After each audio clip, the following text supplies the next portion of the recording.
Bigger, better, stronger, power. I got that power. Hello, Nashville Software School students. This video is going to be very brief and just talk about the concept of a callback function. We've talked about it in class, so let's give you a very basic example of what we're talking about when we say a callback function. So obviously, a callback function, it means it is a function. So let's start off with a very basic example of two functions. I'm going to call them 1 and 2.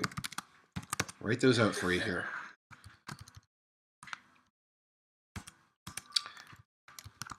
Right.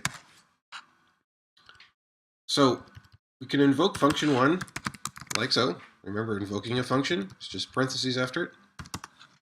And we can invoke function 2 here. The thing is, we can also invoke function 2 from inside function 1, like so. So here we're just going to say console log, just a string of 2. Duplicate that. 1. All right. So this is just order of operations. So here's the original call site. Call function 1. Okay, it invokes, it runs the code inside the curly braces, console logs 1, we call 2, and then this code runs. So we'll see a console log of 2, which is actually pretty easy. If we can just go to a browser, you can just go right to your console, paste that right in, and run it, and you'll see that output, 1 and then 2. So what happens if the behavior of 1 is dependent on separate conditions? I'm going to create some different functions here, 3 and 4. Now in a specific case, we want 3 to be run by 1. And in other cases, we want 4 to be run.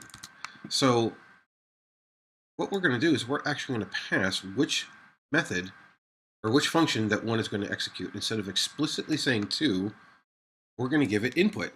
We're now going to make 1 more dynamic. So it needs input. It needs input to do its job. So when a function needs input, what do we define?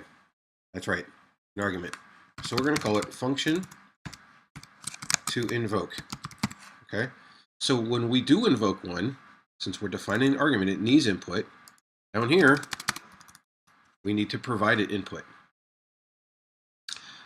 So let's pass in the function of 4. Okay?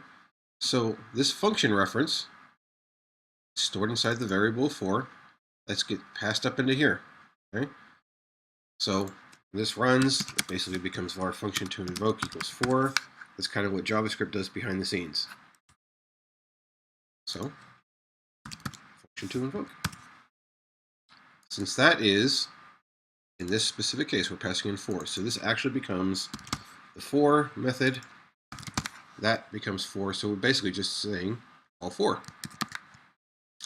But since it's now dynamic, we can pass in anything to this and then invoke the function later. So it's in 3. So 1 will invoke. This actually becomes 3 because that's the function reference that we passed in. So this is what a callback function is all about. Basically passing functions to other functions. And then having the function that we passed it to, okay, this is 1 is going to be the dynamic function, has a callback inside of it. This is a callback function. Passing a function reference to another function for it to be invoked later. All right, we'll see you in class, and I'm going to be producing more videos about how to use callbacks, specifically in XHRs. Bigger, better, stronger, power.